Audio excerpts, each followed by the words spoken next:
Welcome to the Environmental Leadership Chronicles, a podcast brought to you by the California Association of Environmental Professionals.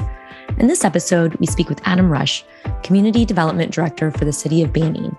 In his role, Adam's mission is to provide effective and efficient municipal services with a friendly and business-forward attitude. Adam's approach to treating government services like one would treat customers in the private sector is critical to ensure a city succeeds in growing new and vibrant communities.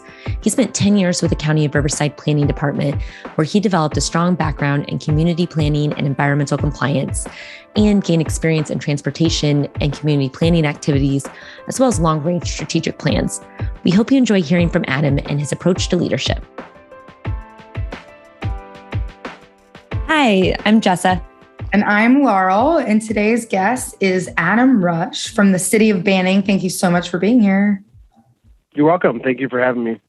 And let's start with how you're connected with AEP. Oh, yeah, awesome. Thank you. I've been a member of the board of directors for the Riverside chapter for a little over a year. Just kind of fell into it. I was a member on and off before and saw an open position and thought I'd throw my hand in the ring. And I don't think there was anybody else that applied or was nominated for that position. So I got it as the at-large member for Riverside County.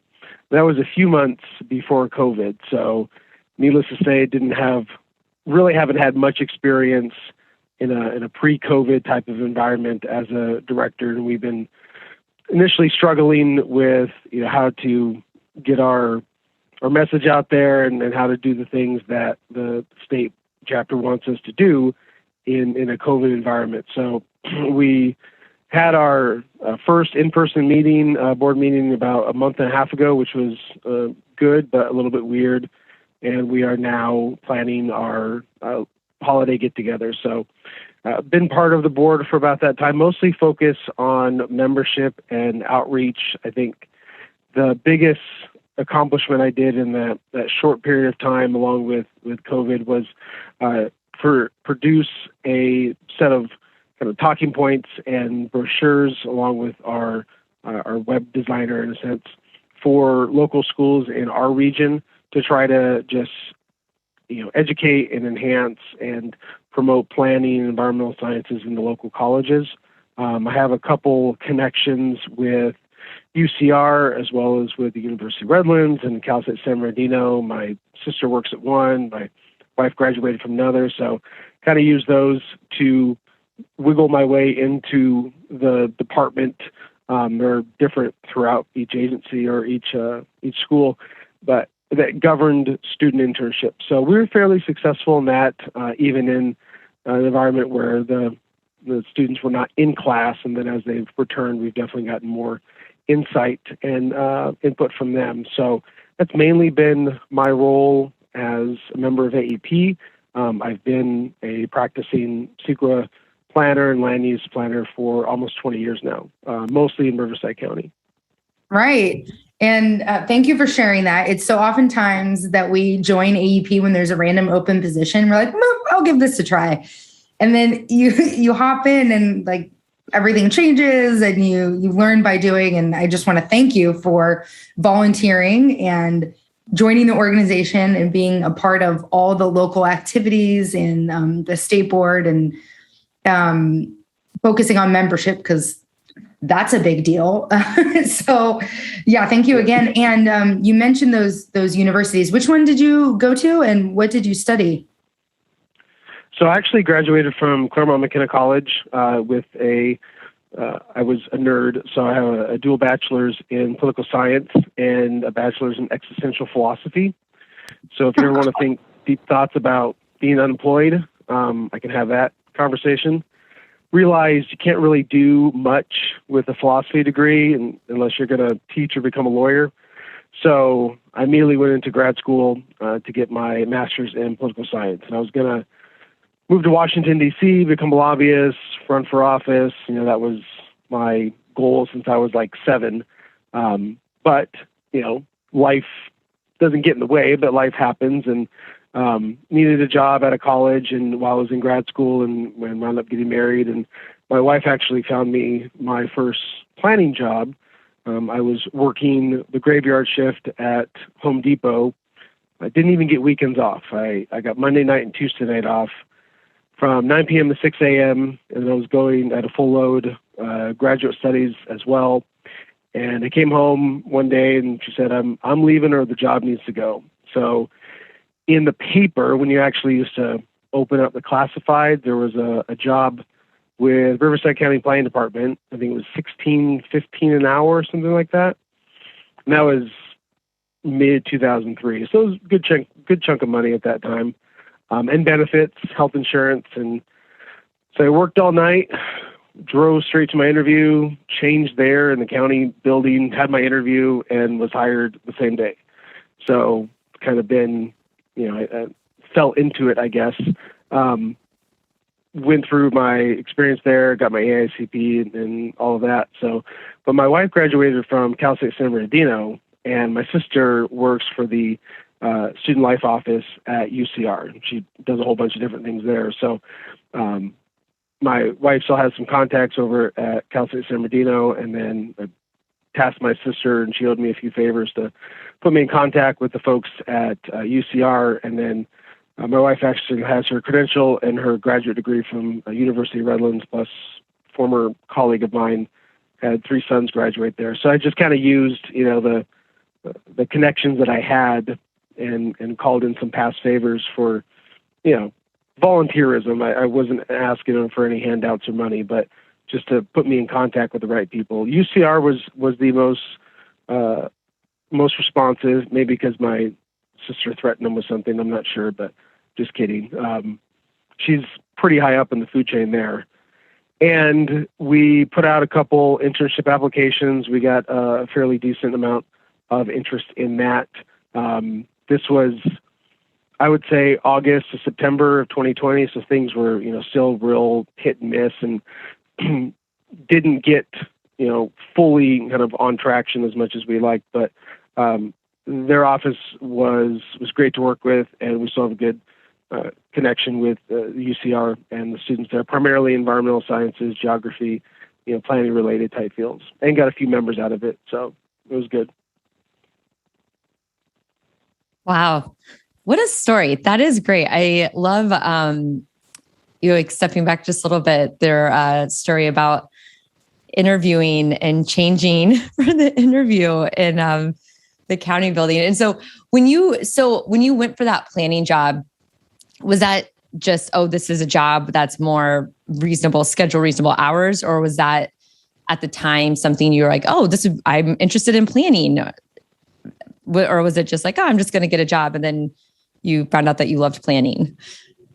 It was more of the latter. I mean, I didn't have a planning degree. I honestly didn't even know at the time you could get a planning degree.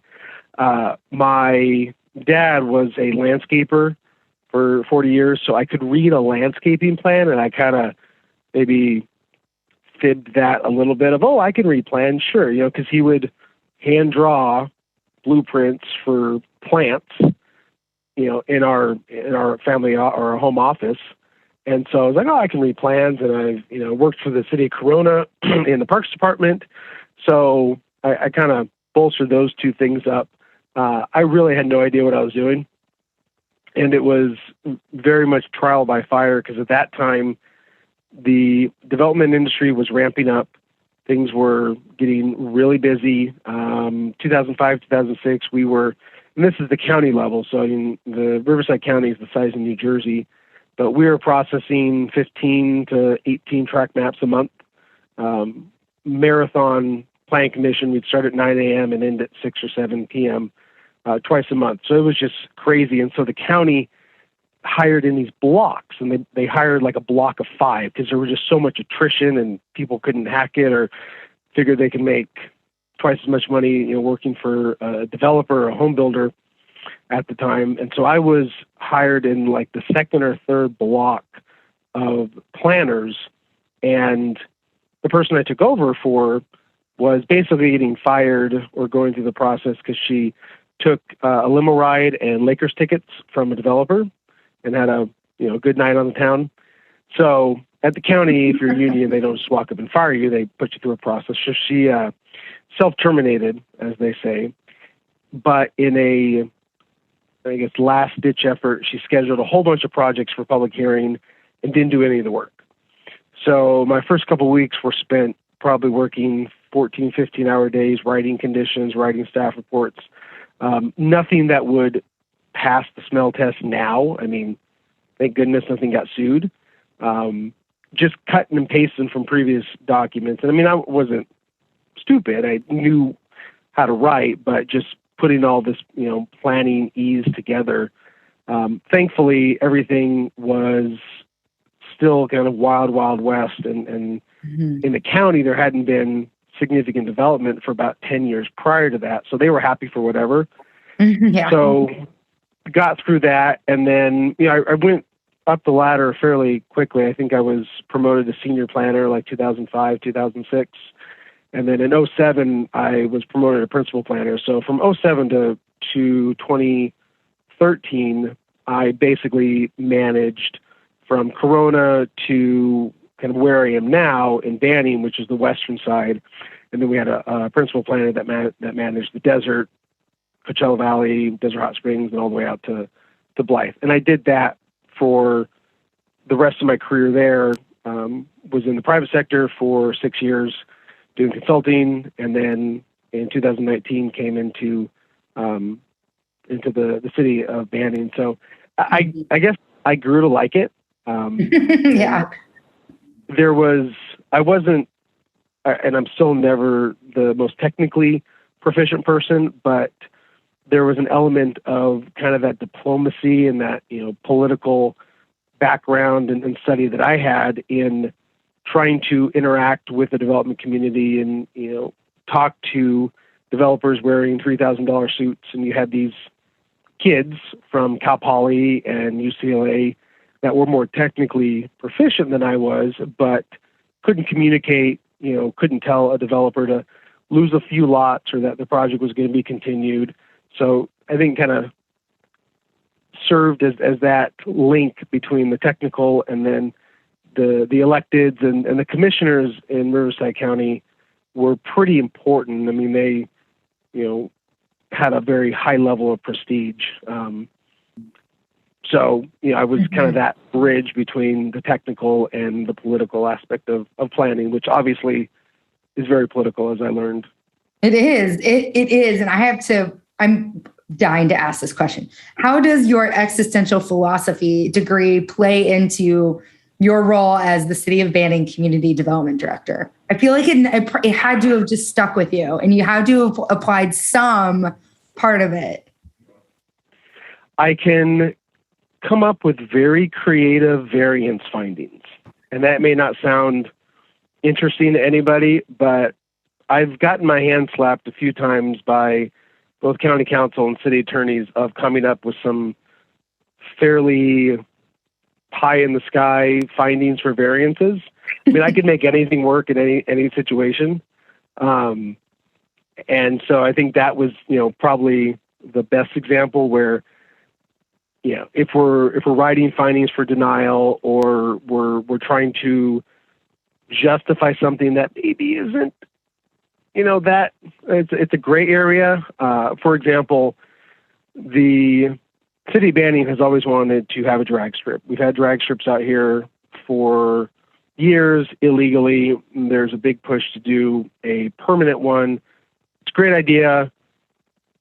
Politics get in the way. One of the council members actually is a amateur racer, and so that has a aspect of complexity to it. So in talking with our city attorney, he's like, "Why don't see drag strips in the zoning code?"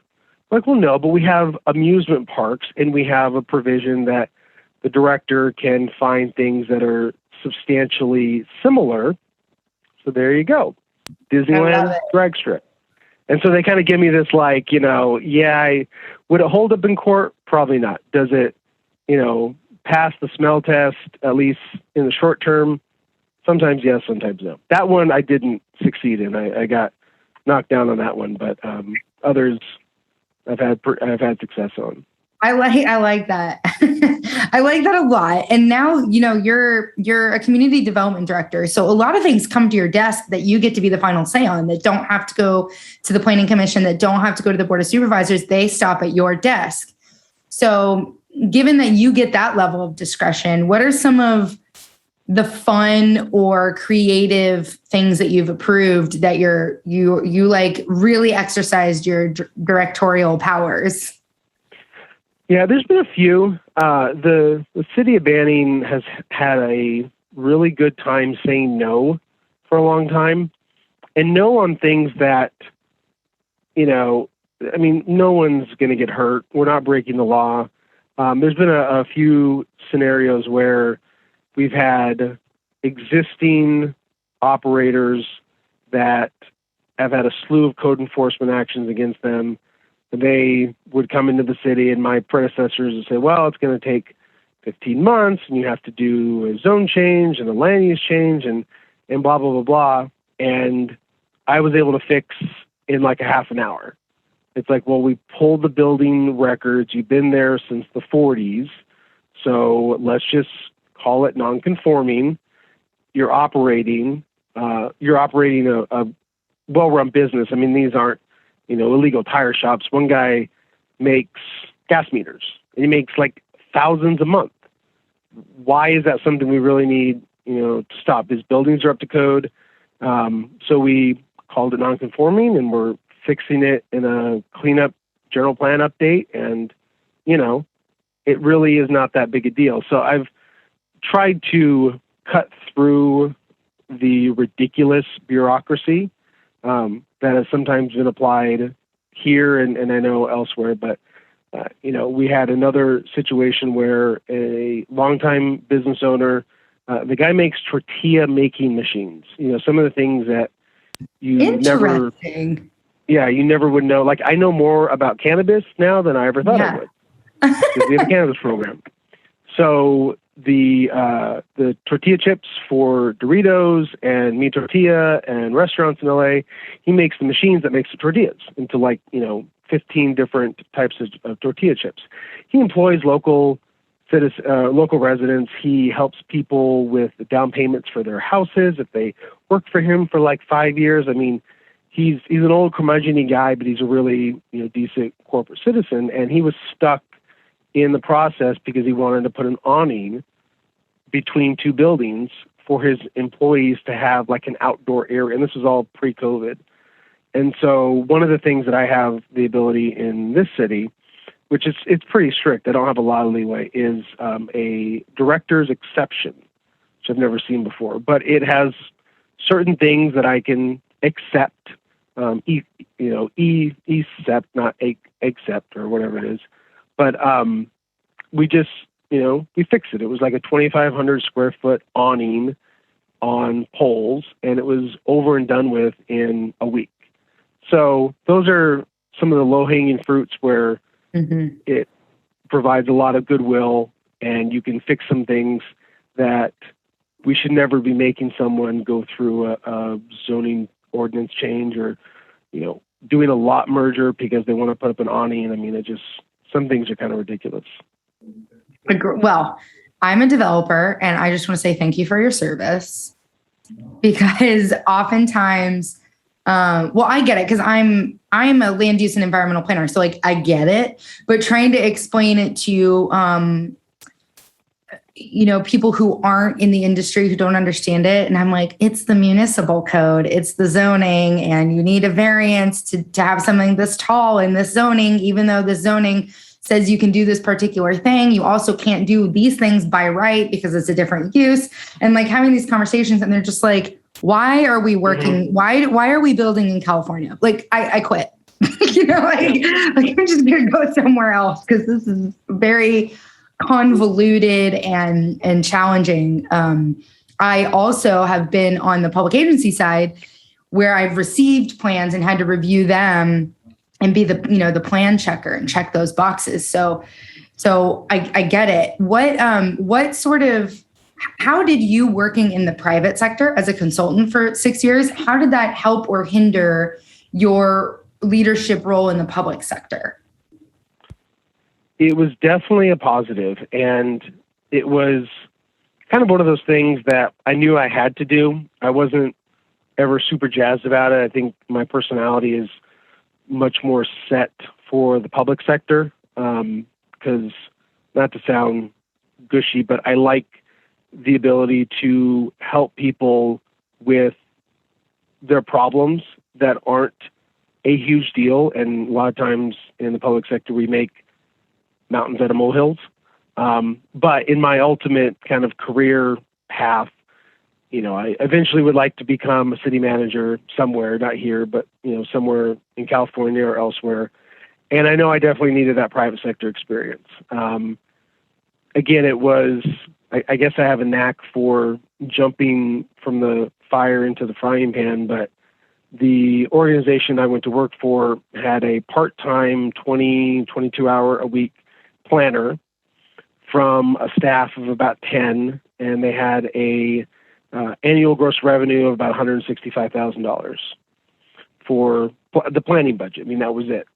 And my job was to, rehabilitate that as we're coming out of the Great Recession, economic downturn, and prepare for the next cycle. So was there for 6 years, grew the department, added about 8 employees, kind of branched out into doing more environmental planning versus, because all they did previously for 20 years was specific plans.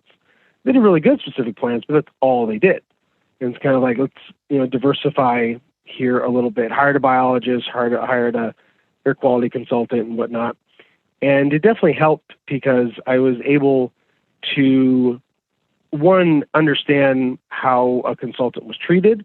Not that I didn't have any clue, but, just to understand both sides of the proverbial table and also understand how much things cost. And I think that's been the greatest advantage coming out of the private sector in when someone is asking, a person that owns a restaurant to have engineered plans prepared for their patio cover, or to hire a architect, to do an add-on to their house, how much those things actually cost, how much a simple subdivision cost.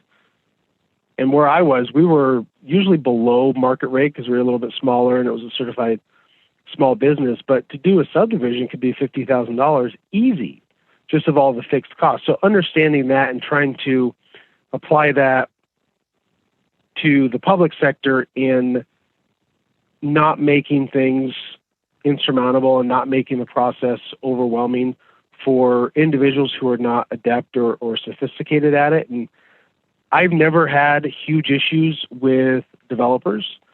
The most problematic cases I've ever had have been kind of those mom and pop type situations or those code enforcement situations where they've been operating the same way for 30 years and they just, got popped with a code citation, or, things like that. So it's been very helpful in understanding the entire process because I think there's, in most scenarios, multiple ways to get the job done.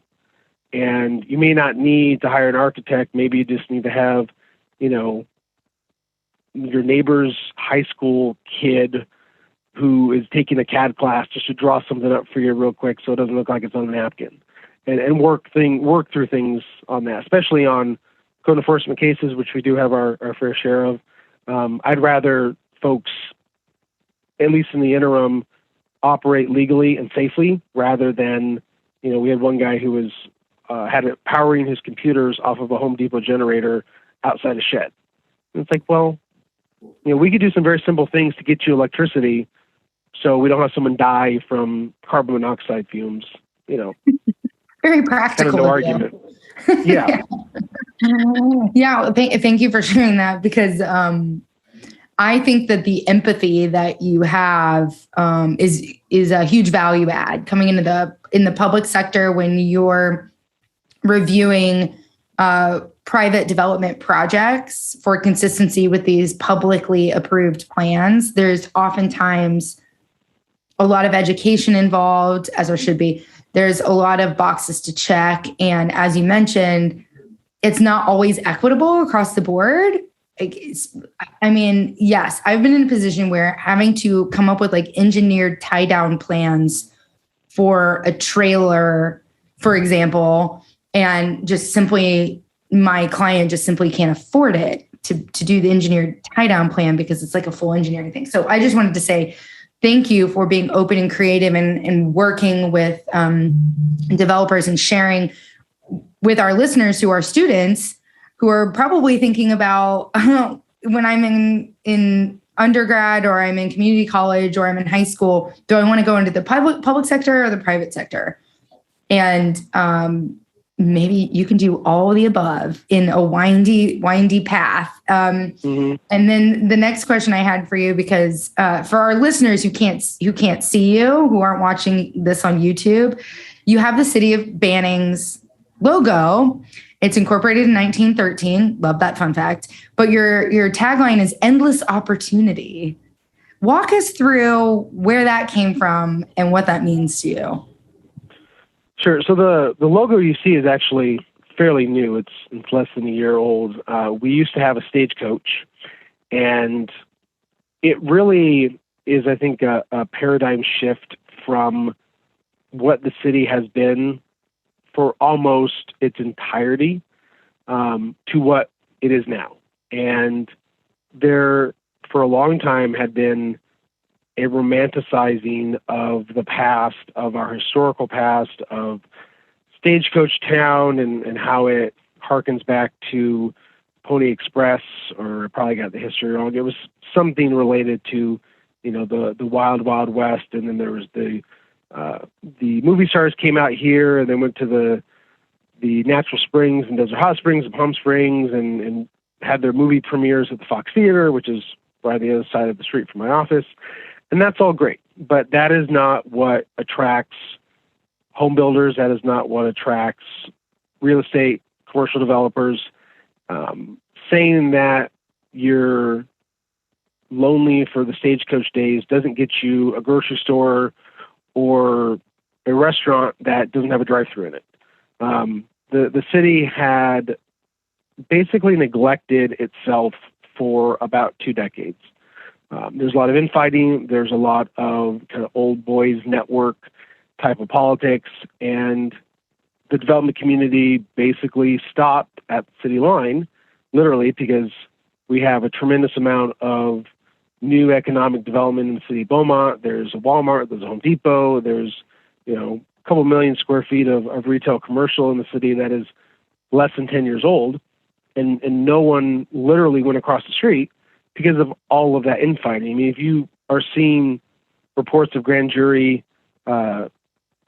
findings in the paper, why would you come and develop in the city that is like a briar patch? So I think it's partly undoing all of that. We've been doing a very good job of reestablishing our reputation, but it's really looking forward. And when I describe to people where I work, because they always say Beaumont, I'm like, well, no, it's Bannings, it's right next door. It's the one close to Morongo. I can see the casino from my office. It's kind of like Springfield and The Simpsons, and I don't know, and I'm an older person, so I don't know how many people watch The Simpsons anymore. But like Springfield has the nuclear power plant, they have the acid pits, they have the Badlands, they have like everything. And that's kind of like Banning, because we have 6 freeway exits, we have an airport that no one uses, but we have an airport, we have a forest, we have a mountain trail up to Idlewild, we have a flume, a 105-year-old hydroelectric flume that up until the recent fire still worked and still produced water. So we have all these weird kind of idiosyncrasies. We have our own police department for a city of just now about 40,000. That is almost 100 years old, no, over 100 years old. We have our own electric utility that is about 80 years old. So we have all these legacy things, and being a full-service city, you can do a lot with that. You can, you're not subject to Edison and their rates. You can do certain deals. We're a public utility versus, Edison really isn't public. We can do agreements. We have economic subsidies. So a lot of tools that we have, and we're really doing a full court press on those with an update to our land use and just better customer service to accommodate the development. We now have the opportunity to pick and choose and be picky. And that's what I like about planning is you don't have to take, whatever beaten up old project gets dragged to the door. You can say no, or, hey, I just tell folks, I'll just take it for denial. It's not what we want. Is it allowed in the zone? Sure. You can file. I'll schedule you for a hearing. We'll get you, in and out in a month. You don't spend any money. That's what that's what you want to do. Okay. I'll take you through the due process, but I don't have any qualms of, telling a truck yard or a pallet yard. I get about 3 calls a week for pallet yards. That I'll take them for denial, and that's not what we're looking for. We have enough of that, and we're looking for good development. So it's really the opportunity to kind of reestablish ourselves in the past area, and then have the ability to pick and choose the type of development we want for the next 20 years. Is the majority of your open developable areas, is it infill? Would it qualify as infill? Or do you do much Sequa planning or Sequa review for projects, or is it mostly exempt? What kind of stuff comes through?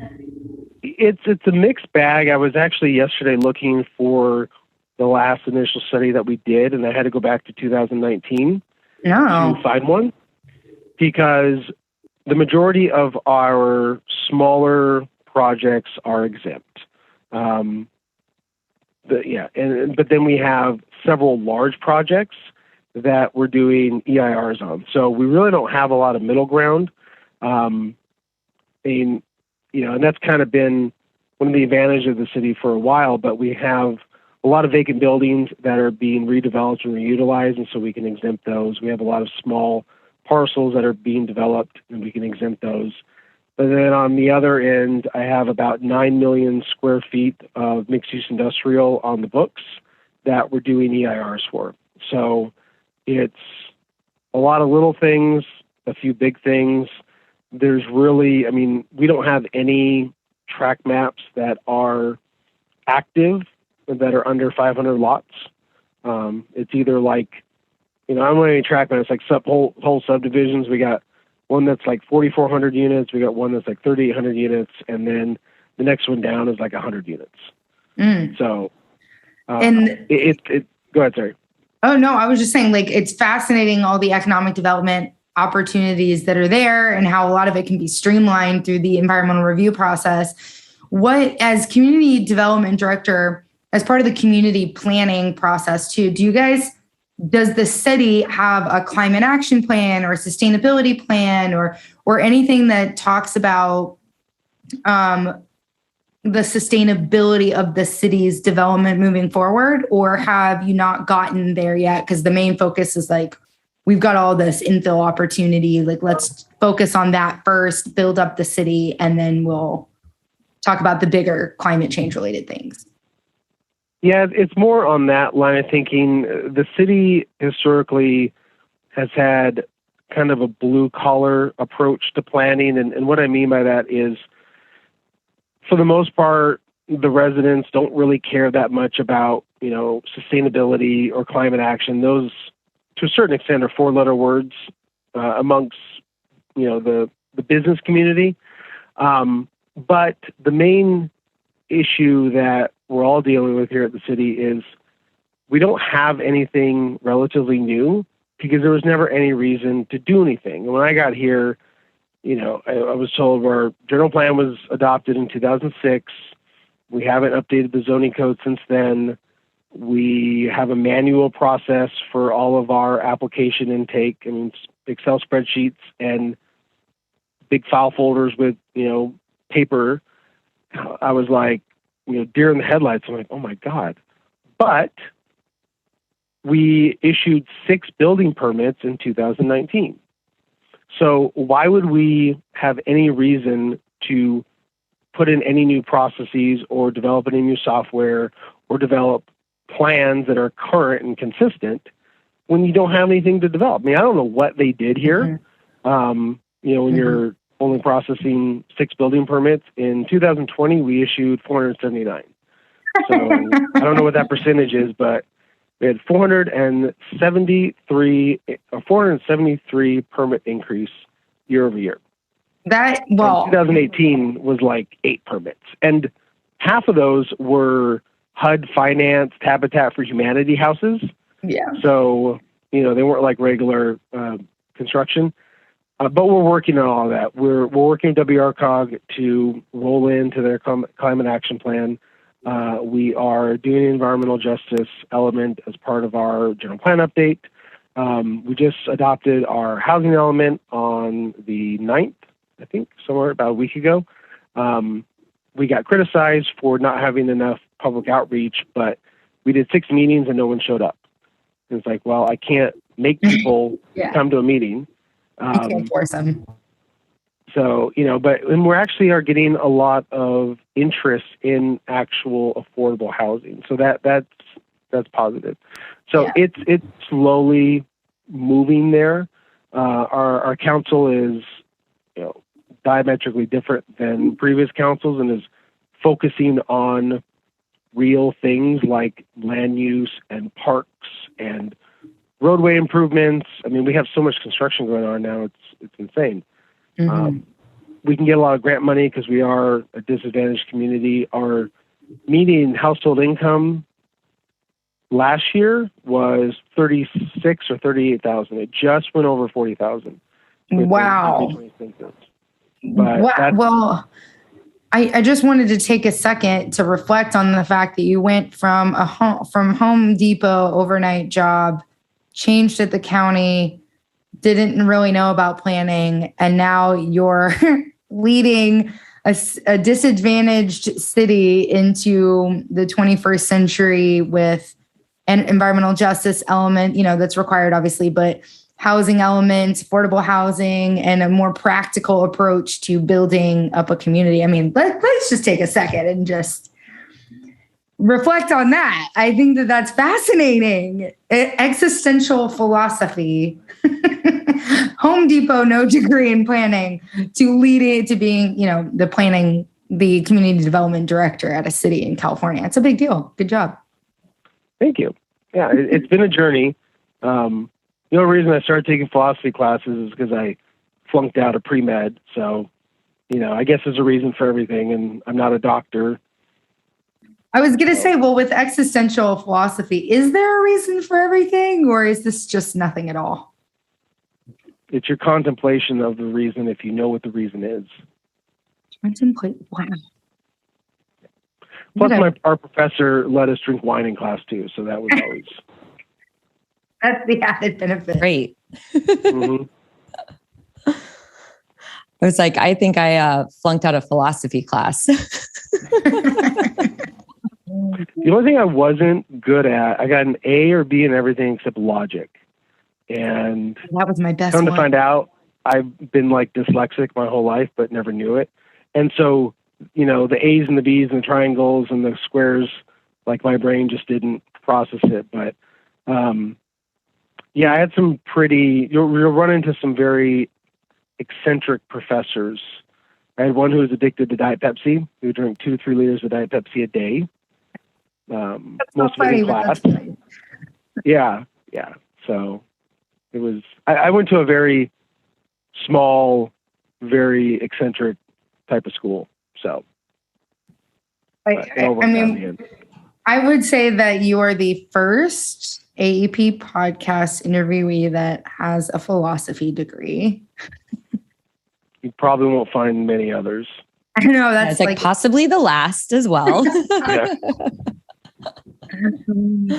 Possibly the last as well. So where do you see the future of your career? Do you want to sit in this role for a long time? Do you want to be a planning commissioner or a supervisor? Do you want to run for elected position? You had talked about going to Washington, D.C. and kind of doing the policy and lobbying thing, but that didn't pan out. Like what do you feel like is the next thing? When I took this position, and this has definitely been the most challenging job I've had in my career, just with all the things that we've had to deal with, I knew going in, it's going to take at least 5 years. to get this all cleaned up and kind of, create a solid foundation. And when it's time to leave, I'll know. I didn't plan to stay in the private sector for 6 years, but it got to a point where, our revenues were in excess of $1.5 million a year. I had staff in 3 different offices, and there just wasn't really any challenge, because with being a certified small business, you have to keep your revenues under a certain cap. You can't hire that many employees. I couldn't go out and start, my own office. I didn't have the guts to do that. So there really wasn't a challenge, and it's definitely still challenging here. And I'm probably not even halfway through where I would have liked to been, obviously because of COVID and funding constraints.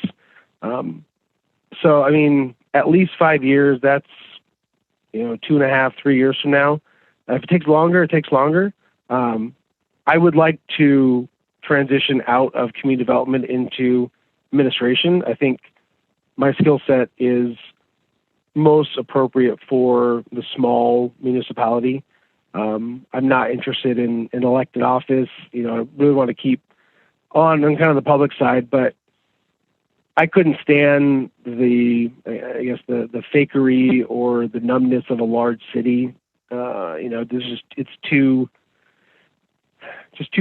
idiosyncratic for me, and I really like just working on core issues, like things that really matter. I'm not denouncing sustainability plans or things of that nature, but let's just put things in place that actually can create jobs, can get people literally out of poverty, can put a grocery store. We do not have anywhere you can buy a fresh fruit or a fresh vegetable on the east side of the city, anywhere. We have more liquor stores than we have grocery stores. So we have some real world substantive issues. That'll take a couple years. I don't expect to be here, for the rest of my career. Where I end up after that, I don't know. But, I'm focused on fixing the problems that are laid out in front of me and trying to just leave it better, for the next person. Yes, sir. Leave it better for the next person, doing all the practical things that actually move the needle for your community. Thank you for sharing your perspective and your story. I think that this is a really great time to do the wrap up rapid five, Jessa, unless you have an outstanding question. Nope, just some average questions, nothing outstanding. So just kidding. Yeah, I think it's a great note to wrap up on. Thank you so much, Adam. So, All right, get into the wrap up rapid five. Okay, what is your favorite daily habit? Working out. Oh, good for you. Okay, 3 things you'd bring to a deserted island. I would say, my dad's copy of the Plato's Republic, a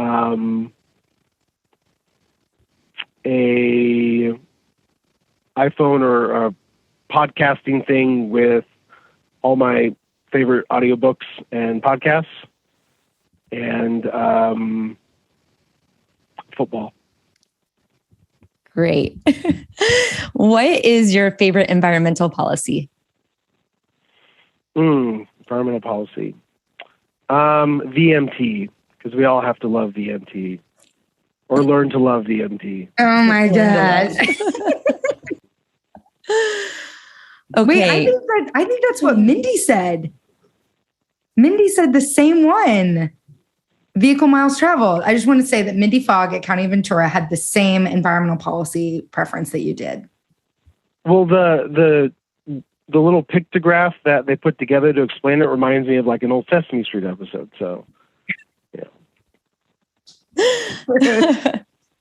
Okay. Favorite fauna or flora?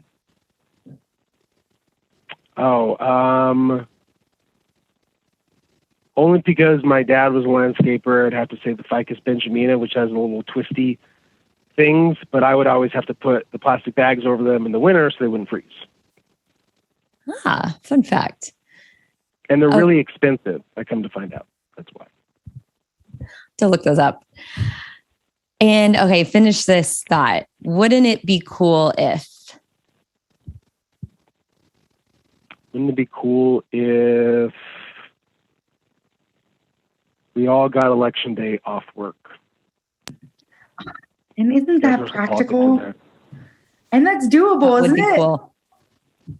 Most of countries except the United States do it. It's a national holiday. Yes. Thank you for sharing, Adam. It's been great visiting your world. You're welcome. I've had a great time. Thank you. Thank you so much. Yeah, I loved your stories. I was like just kind of engrossed and just listening. I'm like, oh yeah, maybe I should ask some questions. But no, I loved it. Very interesting. Thank you so much. You're welcome. All right. Adam Rush, everyone.